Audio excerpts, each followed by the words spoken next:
ஒரு காலத்தில் வாவரசாமி என்ற முஸ்லிம் வீரன் மலையின் ஆழத்தில் வாழ்ந்தான்.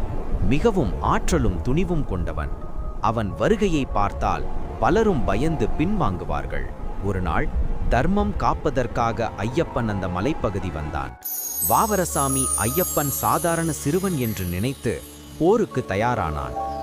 ஆனால் போர்க்களத்தில் ஐயப்பனின் அமைதியான முகமும் தெய்வீக சக்தியும் பார்த்த வாவரசாமியின் மனம் மயங்கியது.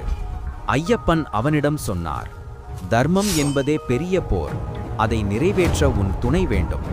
அந்த ஒரு வாக்கியம் வாவரசாமியின் வாழ்க்கையே மாற்றியது. தன்னை காப்பதற்காக வந்த சிறுவன் தெய்வம் என்பதை உணர்ந்து அவனுக்கு அடிமை அல்ல, நண்பனாக சேர முடிவு செய்தான். அதன் பிறகு ஐயப்பன் அவனுக்கு புனித பொறுப்பை கொடுத்தார். என் பக்தர்கள் என்னை சந்திக்கும் முன் நீயே அவர்களை பாதுகாத்து வழிகாட்ட வேண்டும். அதனால்தான் சபரிமலையில் ஐயப்பன் சந்நிதிக்கு முன் வாவரசாமி சாமியின் தனி கோவில் உள்ளது.